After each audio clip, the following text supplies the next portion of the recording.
Welcome back to Mommy Moments. Hello. We are continuing our homeschooling series. Yeah, series. That's what it's called. Okay. So today we're going to be mostly focusing on the different traditions, philosophies, methods, whatever you want to call it. Oh, hi, buddy. You okay?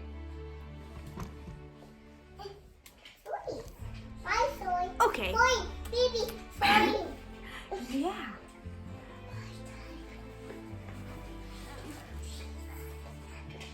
Okay. Hi. Say hi.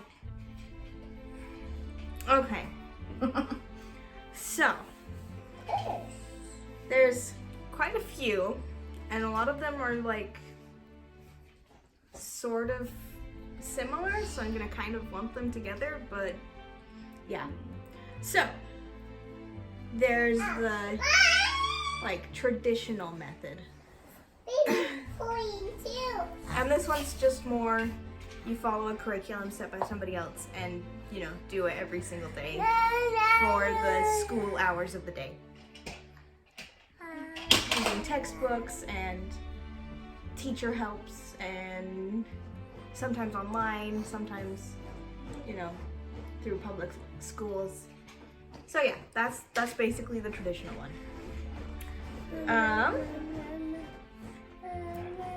It's not very like individualized for the most part to your individual children, but for some people it works great. And then there's the classical or leadership education, which is the one I have experience in. Okay, so the leadership or classical education, which is a lot of the classics, and you basically follow your child's development in 3 different stages. One is the love of learning, and it's about like ages 6 to, well, it depends, but usually it's about 6 to 10-ish. That's the love of learning. And then you go to what is it called?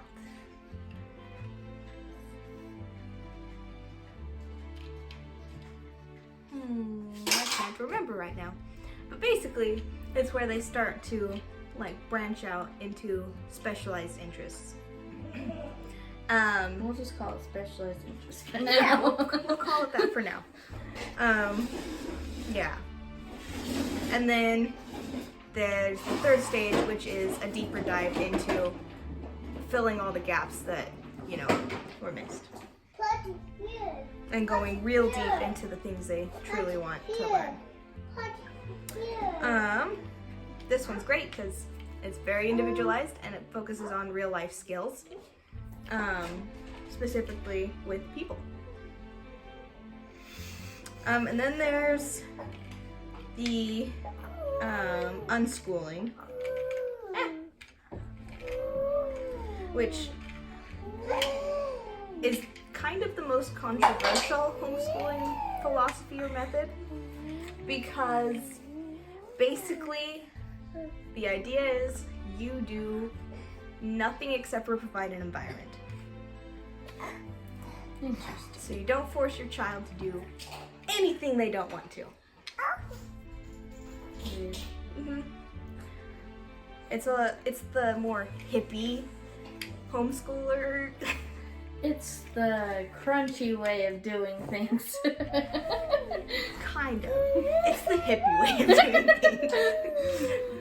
It's very laid back, very just, you know, go with the flow, do whatever kind of method. So yeah, it's the more controversial one. But it is very, very much based on respecting that your child is a learning machine, and they're gonna learn no matter what.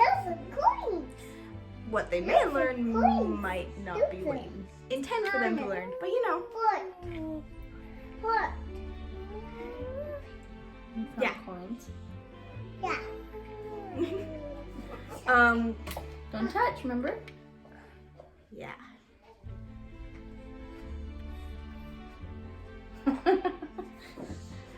Then there's some newer ones like the Montessori method and Waldorf, but for homeschooling, because those are traditionally for like pre to middle school age children. It's usually a school that practices those principles. So the Montessori method is the one I've researched the most, but usually it's based on following your child through their development from really tiny babies Paper. to, you know, school-age children.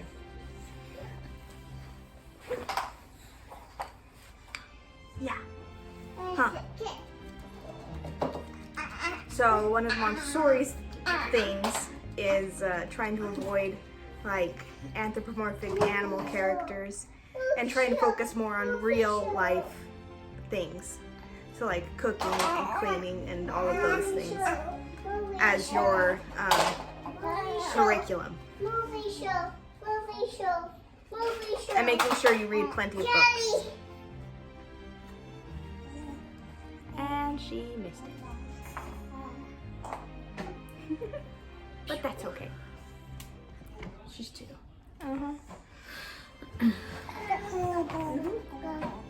Okay, now we'll go over the questions that are relevant for this one. Because we also have those that we still need to get to. So, the first one we'll go to is, how do you teach different grade levels at the same time? And part of the answer is you don't. Because they're the learners. And so, like, if you do an activity, you'll have set up for their different stages, depending on which thing you do. A lot of times what happens with, like, the leadership or classic education is you have a whole bunch of people doing more, like, music groups with their little kids. And little story times and, you know, basic science experiments, the ones that are really hands-on and touchable and eatable. We did a video a couple times back where we did edible sand. Yes. So usually with the littler kids, you'll have some type of activity set up like that that the little kids can enjoy and that bigger kids can enjoy as well. That has some basis in something that they'll learn. And then with the Montessori method, you would use the toys that they have to facilitate learning. Like a lot of open-ended blocks, so you can build towers and learn basic physics through experimentation. Puzzles, lots and lots of puzzles. And then, you know, play versions of household items like a spatula or food, a toy broom, toy vacuum, stuff like that.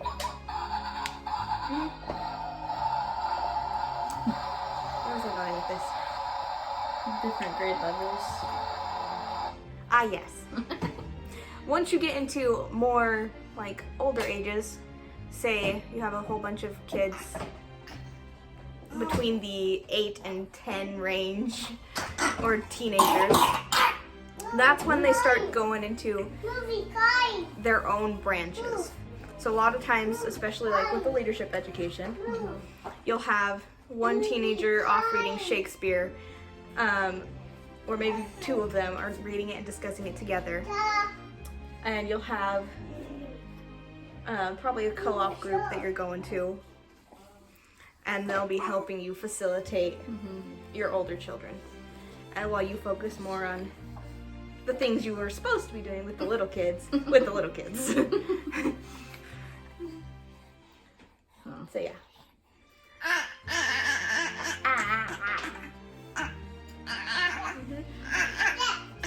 Really? What's the next one? Okay, the next one is it overwhelming for kids or parents? And it can be if you choose to like overemphasize things. Specifically if you're trying to do a really strict curriculum that's not necessarily fit for your child. Okay, as I was saying. It can be overwhelming, but it doesn't have to be. Because there's plenty of resources out there to help supplement. There's plenty of co-op groups that you can go with. And there's plenty of like outdoor activities and at-home science curriculums that you can buy and all sorts of things. So basically, if you're getting overwhelmed, you probably just need to slow down and go on a walk to the park or something like that. Faye, can you turn it off, please? Oh my gosh. Have a fun day. Have a field trip. Every time I start talking, the monkey starts going. So we're great. Hey, no more. This is life. Ignore the monkey. One thing I've seen people do is a KiwiCo. Have you heard of KiwiCo? Yeah, the KiwiCo crates. Yeah. Oh, I can't remember her name, but there's a rocket scientist who has her own science kit and has all of the different ages. That's cool. And it's almost all of the things are things you can just find around your house. So it's really easy to do. And she has tons of videos showing you how to go through step by step. So that was really, really fun for my family when we were all doing the science stuff together. Mark Rober also has a ton of cool YouTube videos on science stuff. And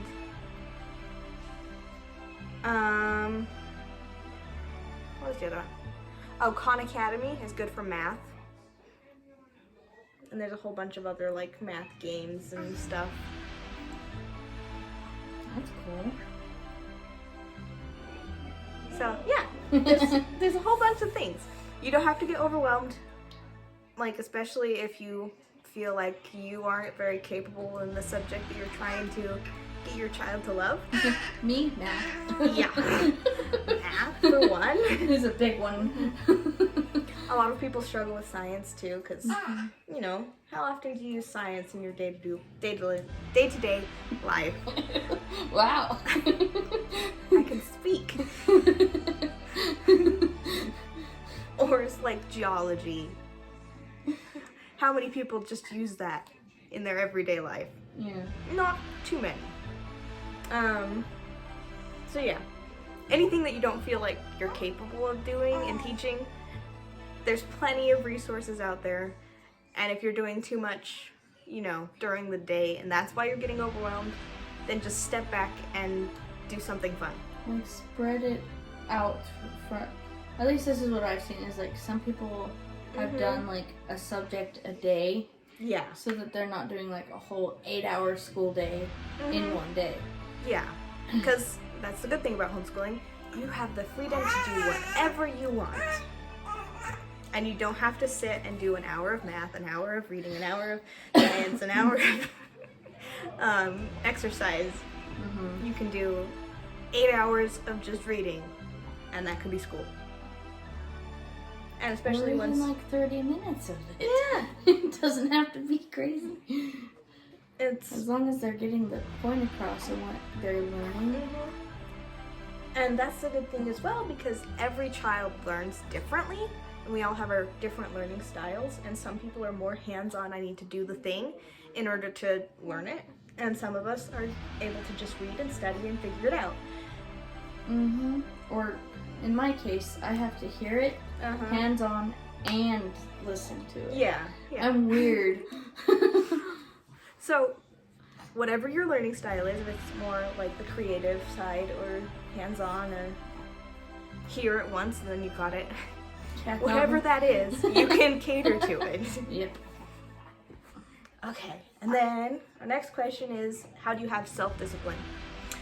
And this one is probably the biggest one, because the number one advice that every person in my co-op gave every single year was don't procrastinate, and that was our number one rule of advice. And every single year we would procrastinate. So having self-discipline is a great skill to learn, and I don't think we have it figured out yet. So if you do, how do you have it figured out? Anyway, it's really hard, especially in modern age with technology always in your face.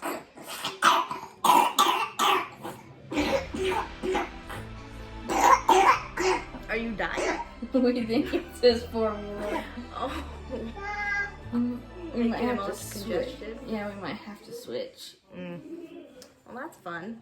Yeah. Because How do you that self-discipline? oh yeah, self-discipline. So Nickling Peck has the best advice I have for self-discipline, and hers is mostly in parenting. You have to have it as a parent if you want your children to have it, and it takes so much consistent effort and practice. So yeah, just work on it, because we're not gonna be perfect. You good? At least you're smiling. Yeah, he's been. Oh, and setting some healthy technology boundaries is sometimes helpful for the self-discipline. Because if you're on the computer all day, you need to have at least like an hour or so of physical activity to balance it out. So yeah, just having your family priorities and straight and some boundaries on technology use, and you know, anything else that could be a distraction, like too much friend time. Yeah. Okay.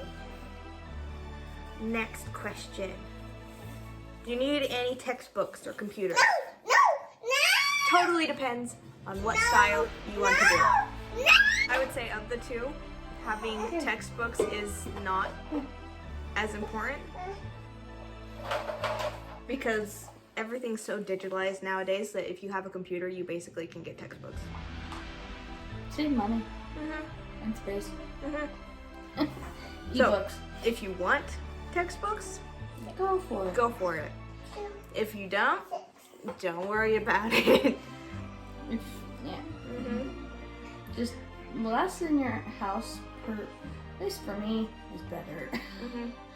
Yeah. According to just like random stuff that you just use once and don't never use again. Yeah. And we have a modern society that emphasizes stuff,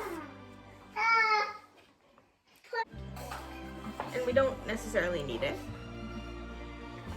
Now, I have hoarding tendencies, so don't look at my house for inspiration on this point. But you know, it's the thought that counts. Okay, and how long does it take every day for the kids? It depends on how much you want to cover in a day. Usually for like little kids, toddlers, and like middle school age kids, at least an hour a day, where you sit down and engage with them on whatever activity you're going to do that day. Their attention span depends on It depends on their attention span and what you're doing. Because, again, everyday activities can be very educational. Because I think that we don't know how to do chores necessarily unless we focus on it when we're doing school time. Okay. There's a family here on YouTube where I don't know if you've heard of the Ohana Adventure, but they homeschool and then they travel all over the place. And they take their classroom to the actual place. I think that's really cool. Yeah.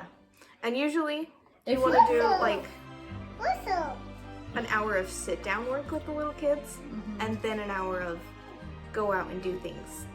Like go to the park, go do a hands-on science activity or cooking or do some counting with some blocks. You know, stuff like that.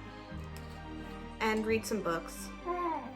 So just by day-to-day parenting activities that are, you know, normal, like playing with your kids and reading books and talking with them, you'll have like at least an hour of time. Yeah. Yeah. And the nice thing about homeschooling as well is you have time for field trips whenever you want to have a field trip. So you can go to any museums in your area or any You don't have to check them out of school. yeah, any historical monuments that are nearby, or like especially where we are, if you want to go to a friend who has a farm or you know, whatever, then you can do that, and that's school. And then The world is your classroom. yeah, because learning doesn't stop just because you leave a building. I wasn't too keen on homework. Yes. It also depended on my subject. Now, depending on your state, there may be some requirements for like, Or country. yeah, or country.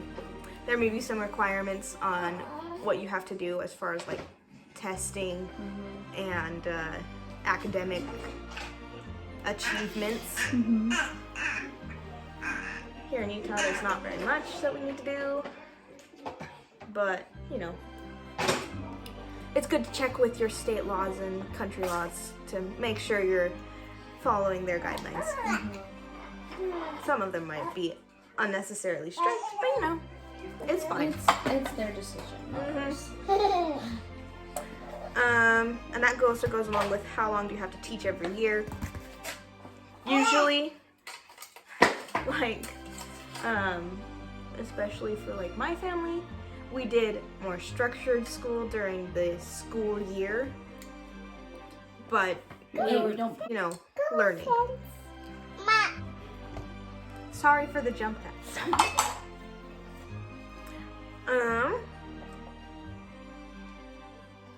Yeah.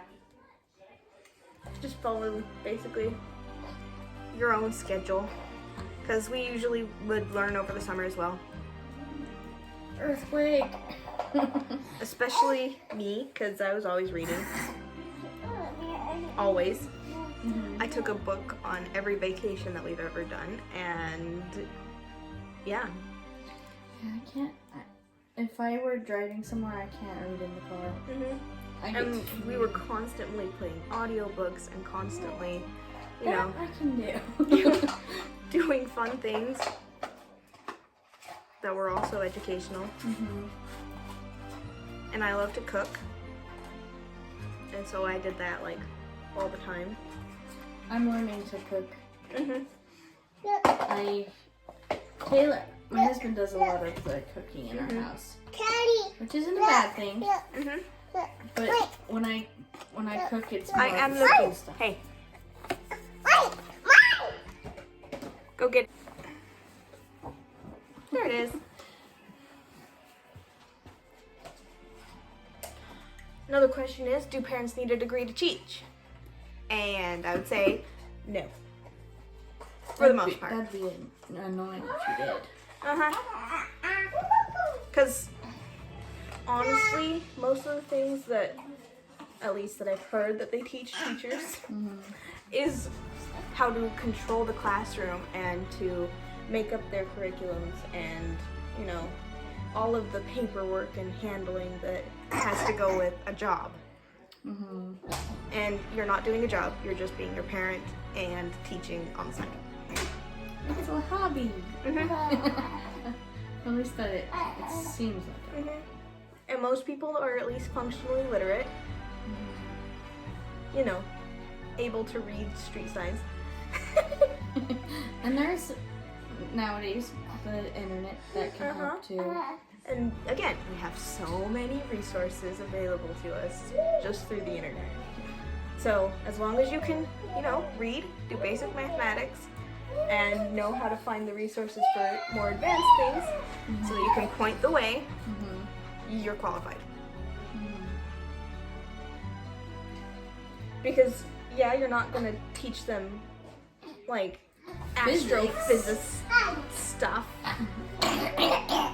But you're also going to just teach them what they need to know so that they, if they want to, go and take the classes that are necessary for whatever they want to do.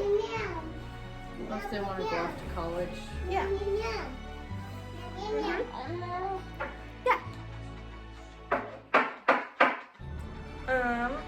The last one is how you keep kids accountable. And this is actually something that Nicolene talks about, Nicolene Peck, in her parenting videos. So what we have done with my family is we had weekly mentor meetings. And that was basically, we went over what we had learned from the week and what we wanted to learn, anything that we felt like we didn't have enough resources for or that we wanted to dive deeper into. We went into depth with that. And so that was like a weekly meeting, about 30 minutes, just with parents.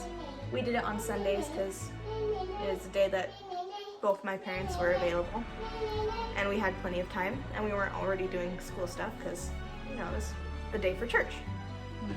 So, yeah. Another way I've seen is sticker charts. Yes. You want a cookie? Okay, put them down. I'll come help you. Oh, you had a snotty explosion. Do you want a tissue for that? Yes, please.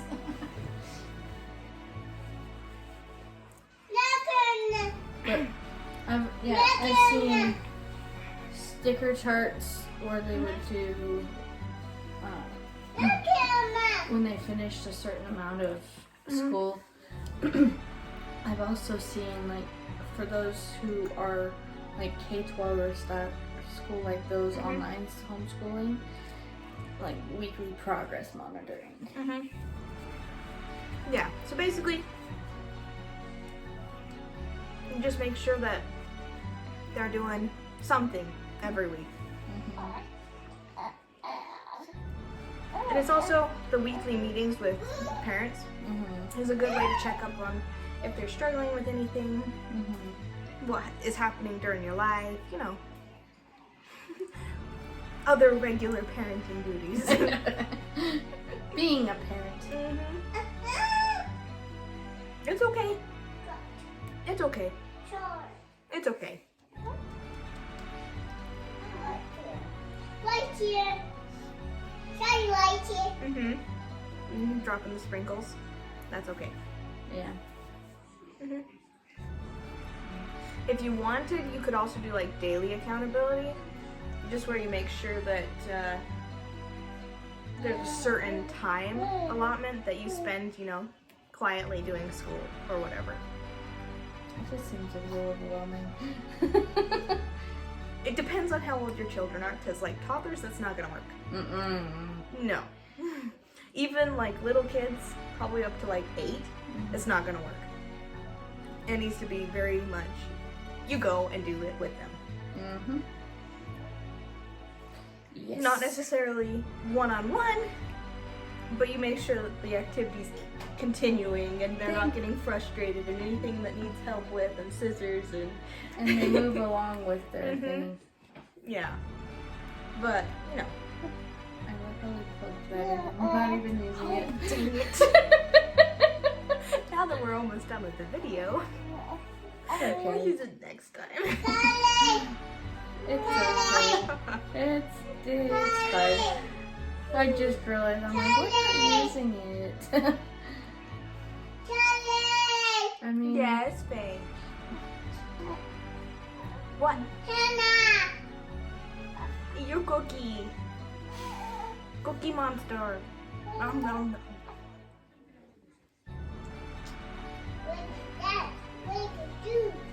can turn it on now and just finish it with one, but that just looked weird. Yeah, that would just look weird. Yeah. So that's more for the advice for teenagers and basically 8 and up. Yeah. So When they're little, you make sure that they're learning what they need to for life, like talking and walking and going to the potty and getting clothes on and off. You know, and realizing not taking other people's things and hurting other people. Morality, ethics. sharing. Yeah, all of those important life lessons. Yeah. Also, how to have independence. Because, you know, it's an important skill to learn when you're this little. Because when you learn it when you're this big, you kind of get concerned about the world. Even when you're this big, you're still concerned about the world.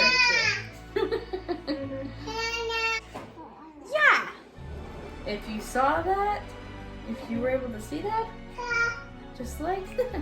Yeah, you need important skills like how to get off a chair independently when Yep. no one else can help you. Yeah. Yeah. So, when they're little, you focus on learning morality, how to use their body, you know, correctly without hurting themselves or others, and how to, you know, communicate, and deal with people Yeah. in a respectful manner. Huh.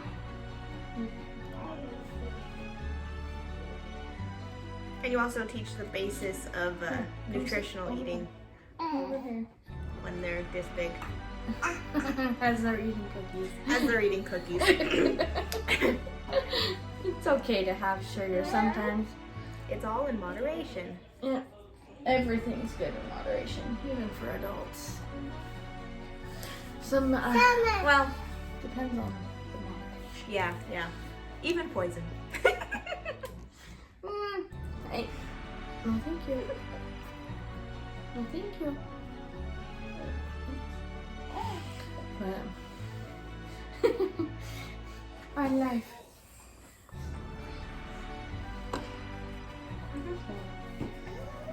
Yep, and I think that's our video for today. Yeah. I think. I can't think of anything else to say, but also, it's been a really scatterbrained video. It's okay. Yeah. It's reality. It's we didn't create this channel honestly to be perfect. We're Nope. moms Yeah. and we have kids, toddlers and itty ones, and so you're not gonna get a perfect video. Especially not in the first try. No. So, but anyway, thank you for joining us. We'll see you later, and hopefully that next video or this video will be coherent. Yeah, we'll do our best. Magic editing. Bye-bye. Bye.